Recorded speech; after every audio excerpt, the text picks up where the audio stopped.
Halo, selamat sore Tribuners. Senang sekali saya Priska Ruri dapat kembali berjumpa dengan Anda dalam podcast Tribun Jogja.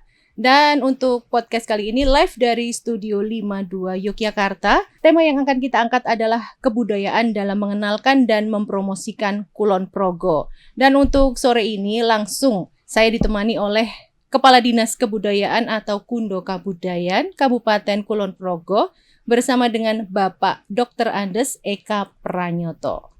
Ya, selamat sore Bapak. Selamat sore Mbak Ini Ruli. Bapak Eka atau Eko ini saya panggilnya? Sebenarnya kami ini putra Jawa, jadi Eko sebenarnya. Eka, Cuma ya. karena secara kepegawaian kita mengikuti ijazah jadi Eka. Eka ya, Iya. oke.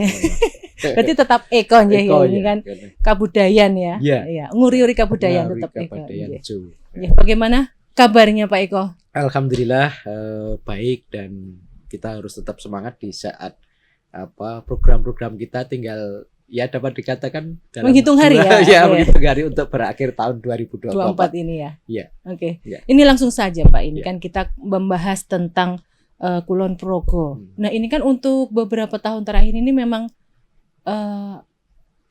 wow gitu ya. Iya. Jadi pemberitaannya juga masif. Nah, itu apakah sebenarnya ada pengaruh dari JIA, Bandara JIA? Jadi bagaimanapun kehadiran sesuatu yang menurut saya cukup besar itu membawa dampak pengaruh di banyak sektor, termasuk kami pun di Dinas Kebudayaan ya juga aktif untuk itu. Di bulan September kami mengadakan perjanjian kerjasama dengan YIA. Jadi dalam hal pementasan seni, edukasi kebudayaan nanti akan kita tindak lanjuti, dan ini memang sudah berjalan. Jadi kami berharap di tempat itu kan jadi gerbangnya Daerah Istimewa Yogyakarta. Oke, Ya. untuk perform ya. Jadi komunitas itu Ya. perform di dalam Bandara JIA. Iya, iya. Oke, itu sudah mulai. Sudah mulai, ya. Ya.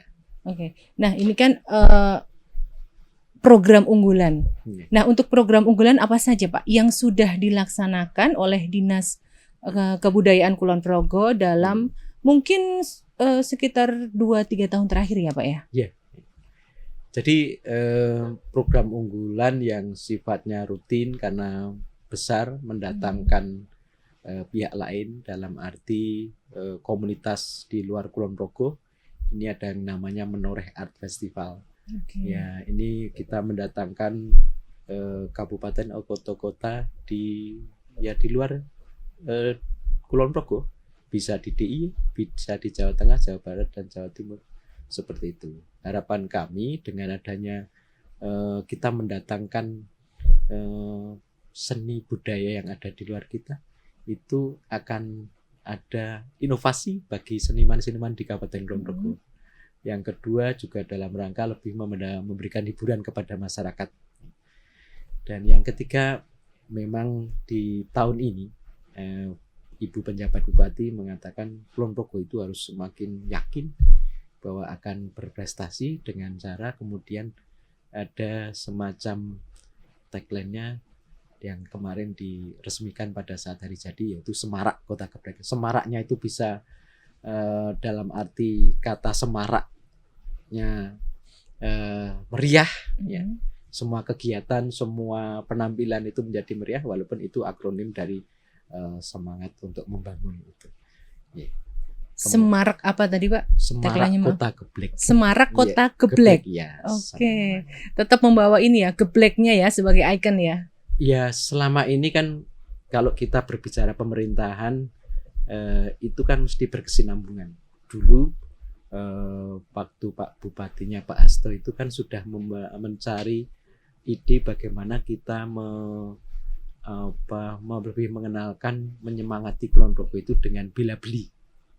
Ya, dulu ada ya bila beli. Nah, salah satunya kemudian muncul ide kemudian bagaimana bila beli ini bisa menjadi semangat di masyarakat. Kemudian diadakan lomba batik pada waktu itu. Ya, kemudian muncul batik yang seperti saya kenakan ini, ada lambang gebleknya. Dan itu kalau kita berbicara kebudayaan, batik ini kan warisan budaya ya. Berarti ini ciri khas Kulon Progo gitu ya, Progo, batik ya. ciri khas Kulon Progo ya. Saya melihat warisan budaya Kulon Progo yang memberi makna ekonomi secara luas ya batik ini, karena kemudian pada waktu itu saya masih bertugas di kecamatan atau sekarang itu Kapanewon. Pada saat itu masyarakat sekitar sana kan buruh untuk membatik di sebelah timurnya, di Bantul yang memang sudah terkenal batiknya. Tapi kemudian dengan tadi semangat bila beli, kemudian muncul pengusaha-pengusaha Kulon Progo yang sekarang kalau di Kapanewon itu saya mengenal ada 6 kalau tidak salah usaha yang kemudian melibatkan istilahnya pekerja-pekerja secara lokal. Nah ini keterkaitan kebudayaan, dalam hal ini warisan budaya yang kemudian bermuara pada ekonomi lokal. Kalau ini hal yang cukup signifikan menurut saya. Sangat sepertinya Pak. Sangat signifikan. Nah ini kalau misalnya saya mau beli nih batik seperti ini nyebutnya batik apa ini Pak nih? Batik geblek renteng. Batik geblek renteng. Iya. Oke, ini baru ini juga saya baru tahu batik geblek renteng ya. Iya, Oke, khas Kulon Progo.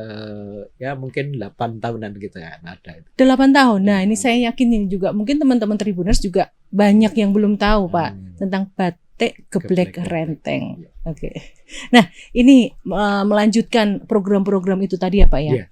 Oh ya, program seperti program ya. Seperti program bela beli, kemudian yang sudah Bapak sebutkan tadi. Nah, bagaimana ukuran keberhasilan program-program yang sudah berjalan itu? Ya. Dan bagaimana cara mengukurnya? Ya. Dikatakan berhasil atau belum? Khususnya di bidang, artinya kami di Dinas Kebudayaan. Yeah. Kami mengukur ada 2 sisi ya. Ketika kami mengadakan pentas seni ya. Itu jumlah penonton ya kan. Oke, itu antusiasme masyarakat ya. Kemudian di samping antusiasme masyarakat, kami berharap bisa memberikan pemerataan. Nantinya pelaku-pelaku itu jangan hanya kemudian wilayah sebelah, misalnya selatan, barat atau timur, harusnya kami merata ke seluruhnya. Karena walaupun mungkin belum berprestasi, tapi siapa tahu nanti akan berprestasi. Jadi kami dari sisi penonton dan sisi apresiasi masyarakat dan sisi dari pelaku seni ini, semakin banyak yang terlibat, kami menganggap ini sisi keberhasilan kami selaku di bisa dinas dikatakan berhasil gitu ya. Dari antusiasme masyarakat juga. Nah, yang kedua memang program kita itu kan harusnya selalu ada kolaborasi dengan ya beberapa pihak. Nah, kalau kami dianggap berhasil, juga harapannya program-program yang kami laksanakan itu bersinergi dengan kegiatan lain, khususnya dalam rangka meningkatkan kesejahteraan masyarakat. Kalau kami mengadakan pentas, itu kemudian ekonomi lokal di masyarakat itu ikut.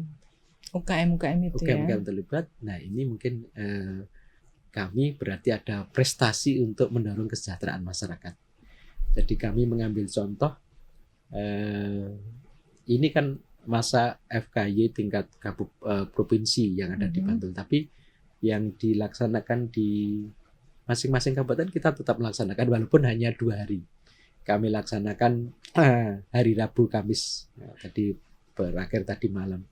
Ini kalau saya ukur baik segi penonton, kemudian keterlibatan masyarakat, kemudian peran serta ekonomi masyarakat cukup bagus, karena sampai tadi malam saya ke sana jam 10 untuk menutup itu masih penonton masih ya dapat dikatakan separuh lapangan itu masih aktif. UMKM-nya sudah belum ada yang tutup. Ini kan menunjukkan dukungan peran serta masyarakat itu cukup signifikan. Nah, itulah yang sebetulnya kami berharap dari sisi antusiasme masyarakat, pelaku seni, dan dampak dalam rangka meningkatkan kesejahteraan itu ada korelasinya. Tapi dari daya beli masyarakat juga masih tinggi ya Pak ya? Ya, mungkin harusnya kita bagi itu kalau daya beli. Kalau daya beli itu terkait mungkin sifatnya lebih kepada cenderamata, misalnya kain, kerajinan, ini memang daya belinya memang belum bisa. Tapi kalau yang berwujud pada makanan-makanan sehari-hari, kuliner sehari-hari, saya melihat cukup ramai. Artinya memang ini saya kira secara umum daya beli masyarakat yang kegiatan yang mungkin tidak selalu terkait dengan kebutuhan pokok penting kelihatannya memang belum bisa signifikan. Tapi kalau kemudian syarat event ini kaitannya kuliner atau yang kedua kebutuhan-kebutuhan yang menunjang di rumah misalnya ya sekedar oleh-oleh kecil itu masih jalan. Masih jalan. Ya. Oke. Nah tadi Bapak sempat menyebutkan prestasi nih ya. Ya. Nah itu apakah sampai saat ini sudah ada prestasi yang diraih oleh Dinas Kebudayaan Kulon Progo? Iya. Kalau kemudian prestasinya diukur sebuah kejuaraan yang dengan piala penghargaan gitu. Yang sifatnya mungkin nasional ya. Iya. Kami belum bisa saya lihat di dalam kira-kira 2 tahun ini belum ada yang prestasinya nasional. Tapi kalau di mungkin 3-4 tahun yang lalu pernah lomba cermat sejarah itu pernah sampai tingkat nasional. Kalau sekarang ini kami masih berada di lingkup daerah istimewa Yogyakarta. Ya, karena memang secara nasional kan urusan kebudayaan itu memang belum semasif yang di DIY. Ya benar. Dan budaya itu kan relatif sebenarnya. Relatif ya. Karena budaya ini kan sebetulnya luas dibanding hanya sekedar seni. Sehingga kalau di DIY kemudian misalnya di Kulon Progo ada perda pendidikan karakter. Di salah satu itu akan ada keagamaan, ada kemataraman. Ini pemahaman yang kemataraman. Iya. Ya, kemudian pendidik lokal di sana. Ini memang sudah diterapkan karena urusannya pendidikan SD SMP ini sudah ada seperti itu. Artinya memang kalau kita bicara ini memang kenapa kalau urusan kebudayaan ini masih di lingkup DIY, ya kita lihat saja Dinas Kebudayaan itu yang ada ya hanya di DIY kelihatannya. Di luar kan masih menginduk dengan Dinas Pendidikan, Pemuda dan Pariwisata atau apa. Kemudian yang betul dari tingkat provinsi sampai kabupaten di Dinas Kebudayaan kan baru di DIY. Jadi mungkin kalau sifatnya lomba-lomba yang tingkat nasional ini memang masih menjadi PR ya Pak ya. Nah, siapa tahu nanti di kabinetnya akan datang isunya ada Menteri Kebudayaan. Nah, mungkin itu akan ada lomba yang jenjangnya sampai tingkat nasional. Amin ini harus diaminkan, harus kita aminkan bersama nih Pak PR Dinas Kebudayaan. Nah terkait dengan itu tadi ya Pak ya mengejar prestasi itu tadi. Nah bagaimana Dinas Kebudayaan berkolaborasi dengan komunitas lokal untuk meningkatkan kesadaran budaya? Ya. Jadi sebetulnya komunitas lokal kalau di kebudayaan ini lebih pada sanggar-sanggar. Nah, kalau berbicara prestasi ya salah satu sanggar di Kukap itu kemarin mendapatkan apresiasi anugerah kebudayaan tingkat DIY, tingkat sanggar, kemudian satu dalang cilik itu juga mendapatkan apresiasi, mendapatkan penghargaan itu. Ini kalau kita berbicara tadi prestasi yang, tapi kan tingkatnya DIY. Tapi itu menggambarkan bahwa sanggar ini sekarang ini menjadi semacam apa ya? Kalau kita melihat di daerah ini kan pawiatan yang terkait dengan seni itu. Karena mereka di situ secara mandiri masyarakat itu belajar seni, bahkan kan mereka bayar ya. Iya, kan bayar. Artinya masyarakat saja kepingin untuk kemudian belajar itu dengan secara mandiri. Mereka tidak ada sentuhan atau bantuan dari pemerintah selama ini. Ya mungkin insentif 1-2 kali, tapi secara mandiri mereka memang betul-betul mandiri, ngelatih anak-anak dan lain sebagainya. Bahkan kemarin kami dapat laporan dari salah satu sanggar itu di dalam sanggar itu kemudian melatih anak-anak yang disabilitas, akan ditampilkan besok katanya di tanggal 26 November. Kami belum konfirmasi lagi akan sudah. Tapi ini kan bentuk yang inovasi yang terus tidak hanya kemudian sanggar itu mengejar supaya ini mendidik terus tampil dapat uang, kan masih ada nilai-nilai yang ditanamkan di situ. Ini merangkul untuk semuanya ya. Semua. Dan ini bentuk komunitas lokal yang bekerja sama dengan istilahnya pemerintah gitu. Kalau untuk yang kira-kira jumlahnya berapa Pak? Itu banyak sekali ya? Sanggar itu. Iya. Ini kan kalau kita berbicara itu ada dua sebetulnya. Satu sanggar, yang kedua memang komunitas atau paguyuban di lokal itu. Memang yang terbanyak yang komunitas. Artinya paguyuban misalnya wayang wong, kemudian kita minta pengesahan. Kalau yang berdasarkan sertifikat itu sudah ada 177, walaupun sanggarnya mungkin belum ada 10. Tapi memang sanggar itu kebanyakan tari ya? Ya, banyakan tari, karena memang kalau tidak tari di Kulon Progo ini karena kesenian unggulannya ini angguk ya. Nah iya, angguk. Itu banyak itu masih ya. Pak? Masih menjadi, dan itu karena apa ya? Itu kan memang asli Kulon Progo ya. Jadi itu tetap kita pelihara, walaupun yang lain bermunculan dengan misalnya yang sekarang lebih dianggap lebih bergengsi, misalnya dengan sendera tari dan lain sebagainya. Tapi yang lokal-lokal itu harus tetap kita jaga, mereka tetap agar kelestarian itu tersambung dengan generasi muda tadi. Nah ini kayaknya banyak tantangannya Pak di situ Pak.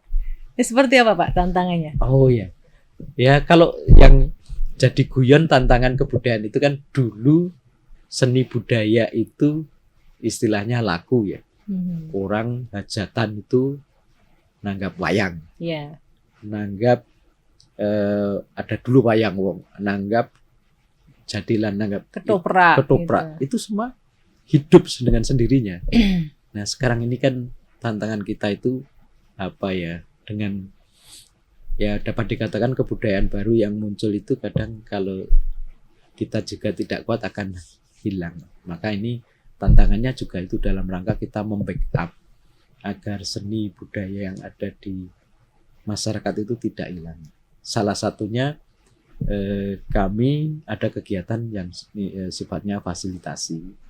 Jadi ketika mereka mengadakan pentas karena memang tidak laku ya, atau belum laku ya, kita berikan support walaupun masih sangat ya terbatas dengan kalau kita melihat yang mengajukan. Kami hanya sekitar 70-an, sekitar itu 7 bulan 1 tahun itu, sehingga itu masih sebetulnya masih kurang, tapi karena ya itu anggaran. Jadi mereka adakan pentas, kemudian kita berikan dukungan, dapat support juga ya? Dapat support.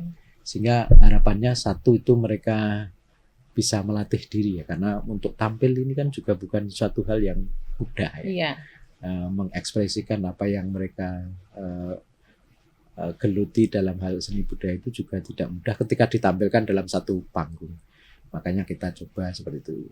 Walaupun kita juga berbagi peran dengan daerah istimewa Yogyakarta. Ada kelurahan-kelurahan yang namanya Kelurahan Mandiri Budaya yang di Kulon Progo itu sudah 21, itu juga mendapatkan fasilitasi kegiatan dari daerah istimewa Yogyakarta. Kelurahan Mandiri Budaya ya. Berarti belum semuanya ya? Belum. Memang itu kalau saya melihat ini lebih pada keinginan ya. Artinya karena ini ada kriteria-kriteria yang harus dilalui.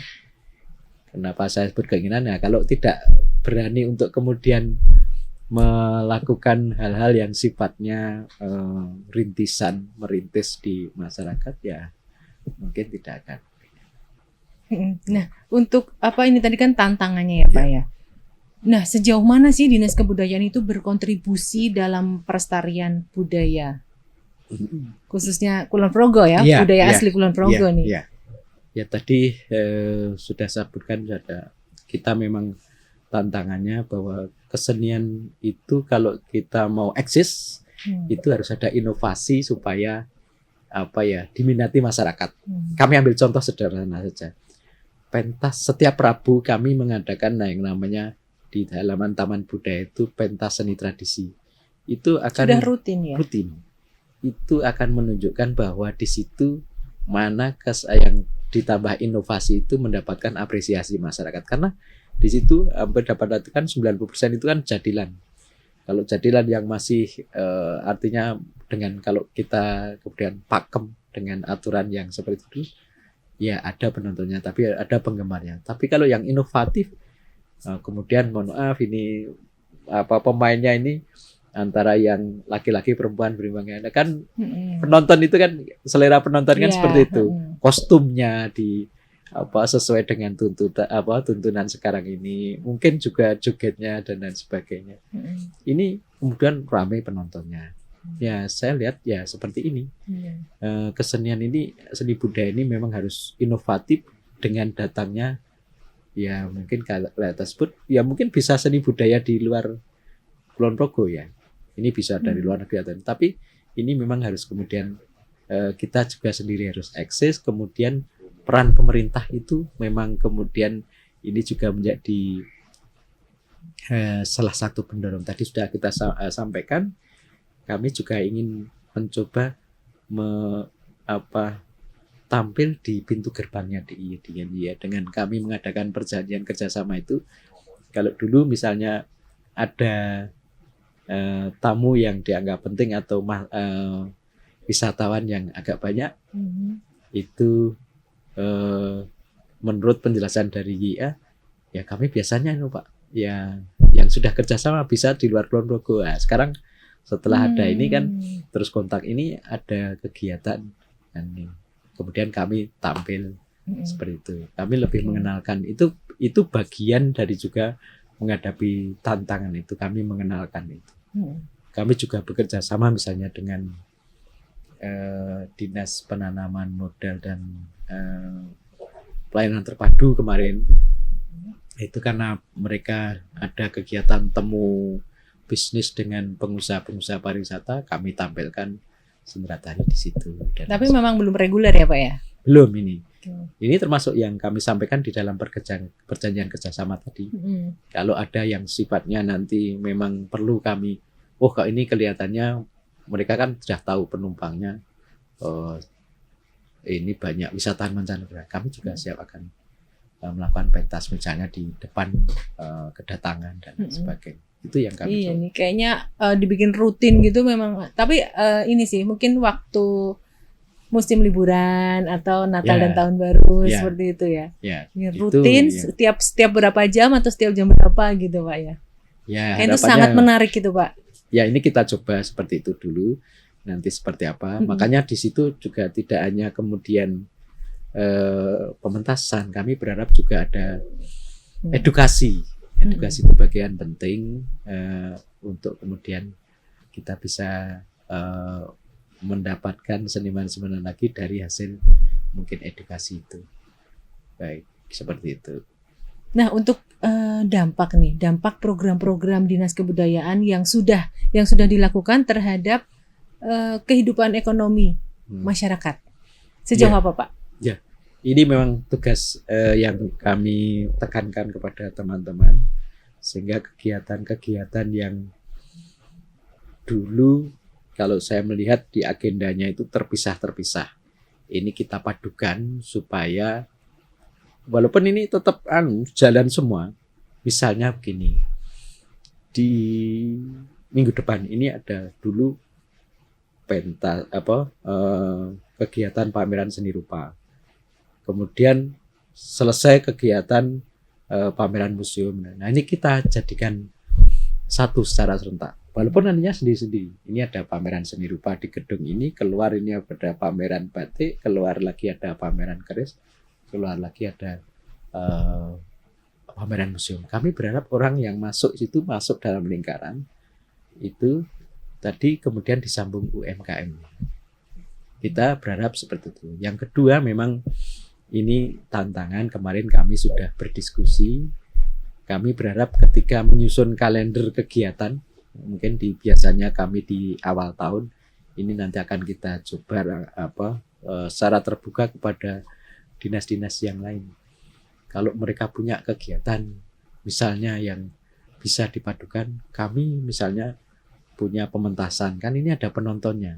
Siapa yang akan menyambut penonton ini dengan tadi ada kegiatan-kegiatan UMKM. Nah, kemudian yang kedua, kami melihat sekarang ini sudah terkait dengan pandemi COVID ini sudah dapat dikatakan hilang ya kalau menurut saya. Ya, karena sudah pulih ya Pak sudah pulih. Nah, yang kemarin ini kelihatan ini kayaknya dari PAD-nya juga. Makanya kegiatan-kegiatan yang dulu selalu dipusatkan di gedung besok akan kita pindah kepada desa-desa, sehingga nanti kalau ini pementasan kita dekatkan dengan masyarakat, ini yang terlibat semakin banyak menurut saya. Penontonnya yang datang juga dari sekitar itu. Nah, kalau misalnya hanya semuanya berpusat di gedung, misalnya kami punya taman budaya, penonton yang jauh dari taman budaya yang Nanggulan sampai Galuh Kalibawang kan menjadi sulit akses ke sini. Tapi kalau ini kita tempatkan seperti sekarang ini, kita mengadakan FKY tingkat kabupaten itu di lapangan Deso, karena kan penontonnya di sekitar itu. Ini strategi kami, satu kolaborasi, yang kedua kami ingin mendekatkan kepada semacam jemput bola gitu jemput ya. bola kepada masyarakat itu. Ini dua strategi ini yang setelah kami berdiskusi dan melakukan evaluasi terhadap kegiatan-kegiatan yang ada itu, kemudian kita akan rubah di tahun 2025 nanti. Oke. Dan apakah program-program itu melibatkan generasi muda, Pak? Oh iya. Oke. Yeah. Dan kemudian bagaimana sih Dinas Kebudayaan itu melibatkan generasi muda dalam pelestarian budayanya? Ya, sebetulnya kalau kita melihat animo ya, kami punya yang namanya ya semacam pelatihan untuk anak dan remaja. Itu selama 6 bulan ya, itu hanya bulan hari Sabtu itu. Jadi ya latihan tari atau apa, Pak?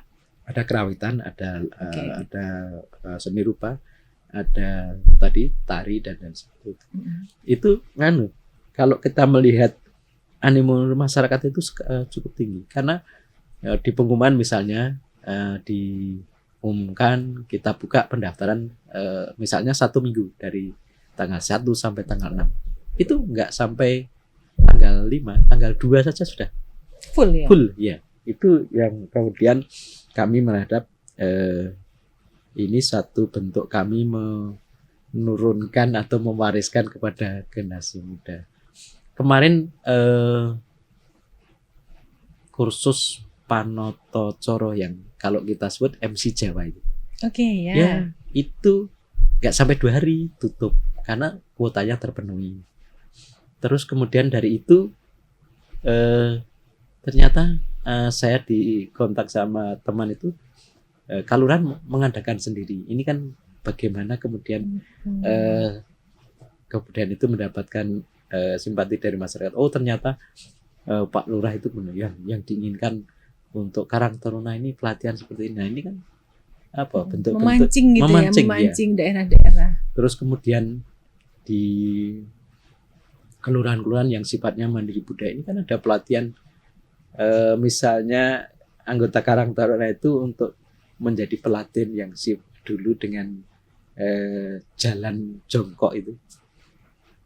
Seperti di abdi dalam itu ya. Okay. Itu kan sudah mulai mereka melakukan pelatihan-pelatihan seperti itu. Itu jelas generasi muda karena memang sasarannya Karang Taruna. Itu masih dipakai ya Pak ya? Ada seperti itu ya Mal? Itu yang mungkin dipakai pada acara-acara khusus ya, karena memang untuk sementara acara-acara hajatan ini memang dikemas sekarang ini dengan apa ya, standing ya. Padahal itu dikemas dengan cara mungkin orang itu dengan duduk.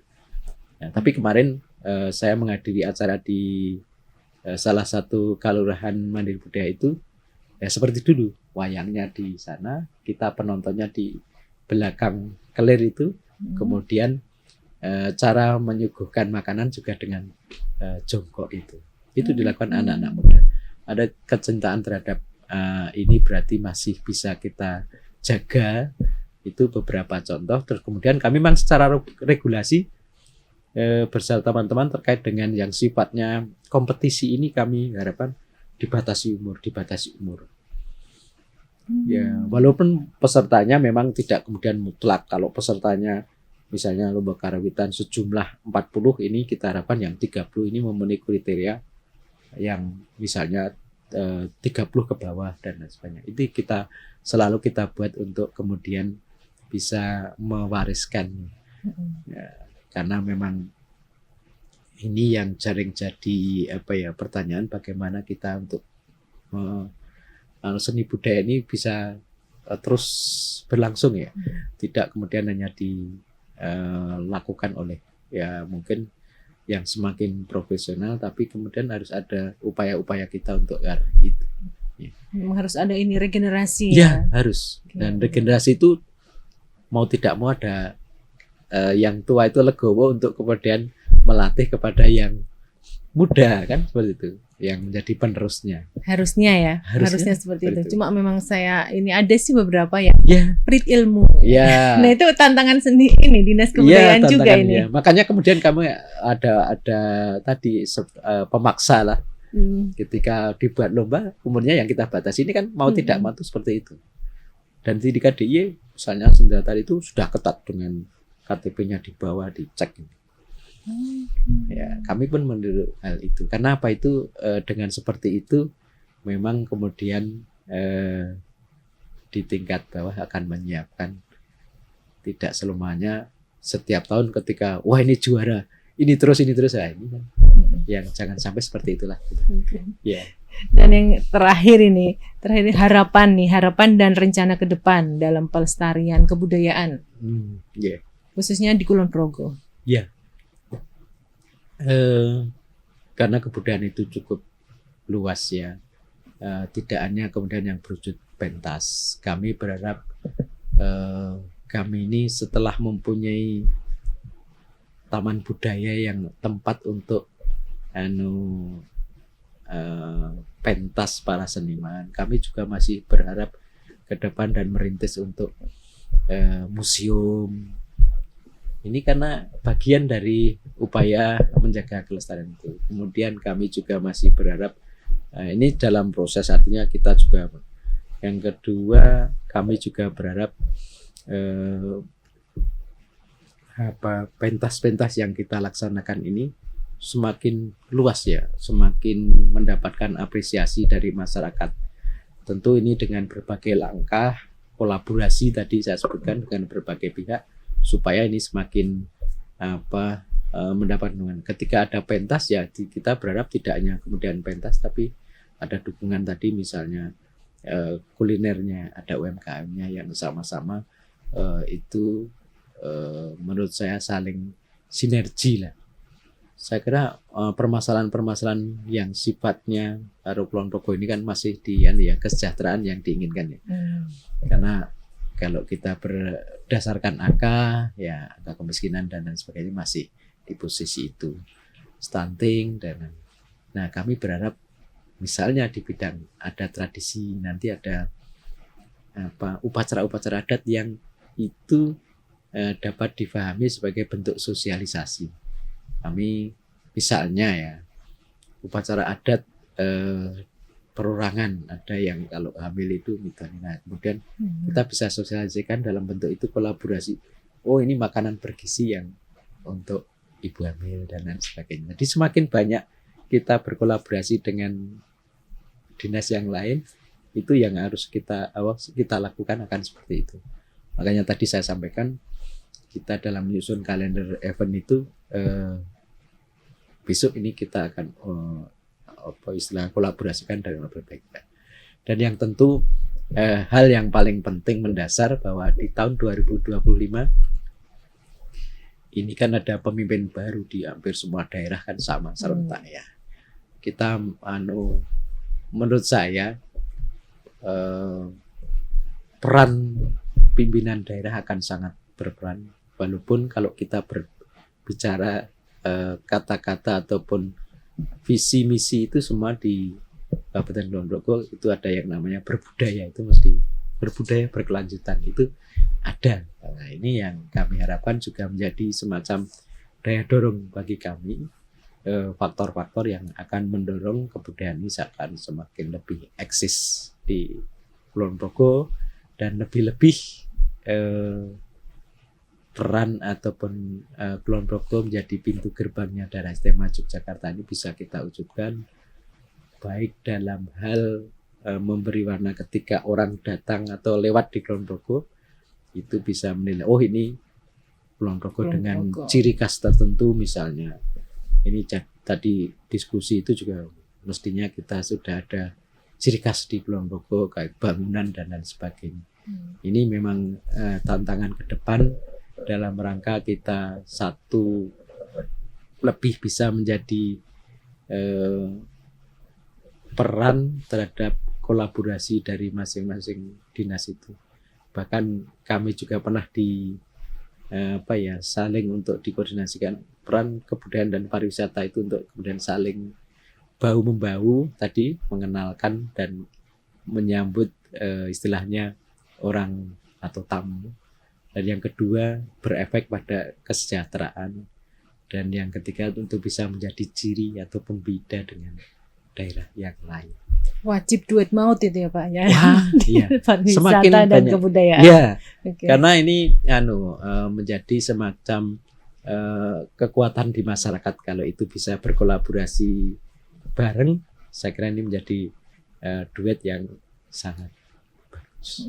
Kalau untuk 2024 ini, ya, untuk dari kebudayaan dan pariwisata, kalau dilihat dari kunjungan wisatanya gimana Pak? Wah, kalau angka kami Sudah tidak, ada tapi memang ini peningkatan dibandingkan tahun lalu. Tahun lalu ya. Itu selalu kalau itu memang ditarget untuk selalu naik. Cuma memang bagaimana kemudian tadi kita sampaikan bahwa Kulon Progo ini kan terdiri dari yang memanjang. Nah, mungkin yang peran-peran yang di sebelah utara ini harus kita gali lagi. Oke, yang masih kurang ya. Ya, yang masih kurang. Padahal sudah dipancing dengan jalur bahwa ada angkutan yang menuju dari Bandaraya sampai Borobudur melewati itu. Ini kan tantangan bagi kita di Kulon Progo. Jadi di samping tadi yang sudah mungkin ada, faktor pemerataan itu menjadi penting. PR ya, PR banget ini. Sehingga dimanapun wilayah ini akan berkembang bareng dengan wilayah yang lain. Ini memang kalau saya melihat tantangan kita di Kulon Progo untuk kemudian menjadi maju secara bersama-sama, kira-kira seperti itu. Ini yang program yang masih digodok ya untuk rencana 2000 kalender. Tidak hanya kami, artinya ini menjadi pembahasan tidak hanya di level pimpinan bagaimana mengimplementasikan, karena itu tadi kita mestinya pintu itu tidak hanya satu di sebelah selatan, tapi di utara ini kan juga harus dikembangkan baik potensi yang ada di dalamnya maupun potensi masyarakat termasuk kebudayaan itu sendiri. Syukur nanti wisatawannya yang memang ini kelihatan trennya sudah pulih nanti akan lewat mau menuju Borobudur itu nanti dari Gia dan lain sebagainya. Karena memang sudah dipandu oleh kalau saya sebut Kementerian Pariwisata itu seperti itu. Cuma memang memulihkan atau kemudian dari kondisi kemarin COVID menjadi yang sudah biasa ini memang kemudian seperti dulu lagi nih kok masih tantangan ya. Masih harus merangkak ya. Ya, memang tantangan besar Zan. Nah, makanya banyak yang membandingkan sebelum COVID. Kebudayaan pun sama, sebelum COVID, Nah, ini kita itu kan salah satu tantangan yang mungkin harusnya kita bersama-sama tadi. Walaupun sekarang ini sudah tidak ada kejadian atau apa, tapi selalu kemudian kalau kita bicara seperti itu.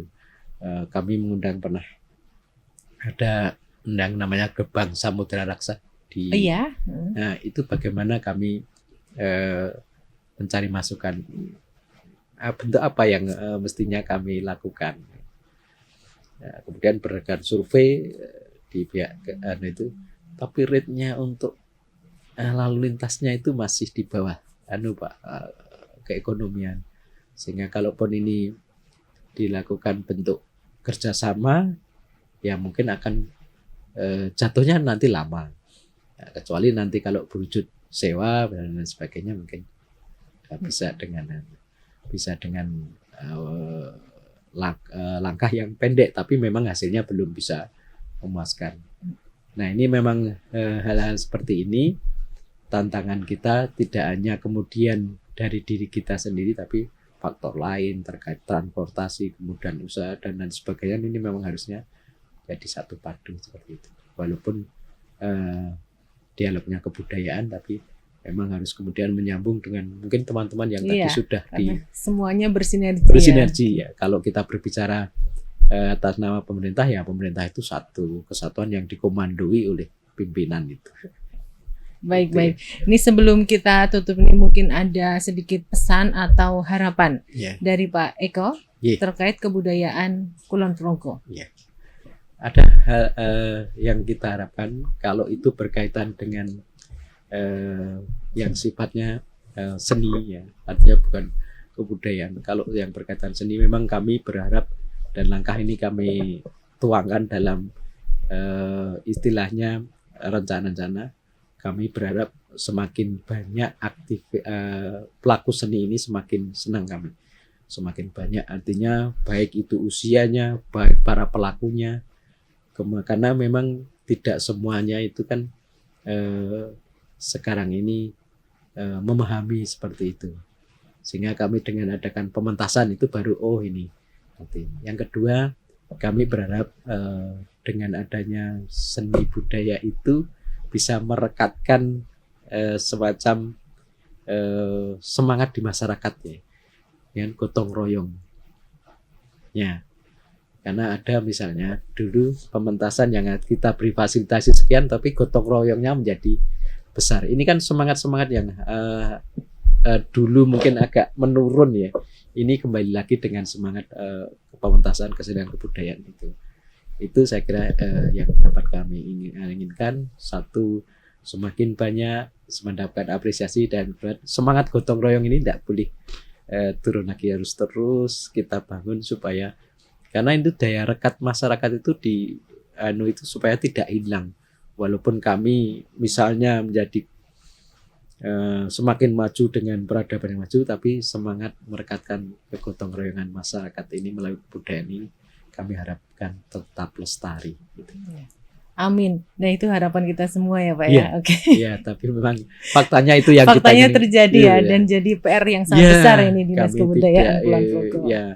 Pembangunan ini tetap boleh cepat, tetap adalah dengan era teknologi informasi yang super cepat, tapi berkebudayaan ini tetap ada di dalam pijakan kita semua. Setuju. Jadi kami tidak ingin efeknya pembangunan karena cepat terus kemudian ada efek-efek yang terkait misalnya saja ada kenakalan anak dan ini yang mestinya harus kita kukuhkan kembali semangat untuk merekatkan pada posisi kebudayaan ini bisa diterima oleh masyarakat. Kami ingin menambahkan bahwa dalam rangka lebih mengenalkan budaya daerah itu kami juga bersambung dengan komunitas-komunitas masyarakat Kulon Progo yang ada di luar. Salah satunya paguyuban warga Jabodetabek. Itu setiap tahun kami mengadakan pementasan secara bersama di Jakarta karena agar kerinduan terhadap kebudayaan ini tetap terpelihara seperti itu.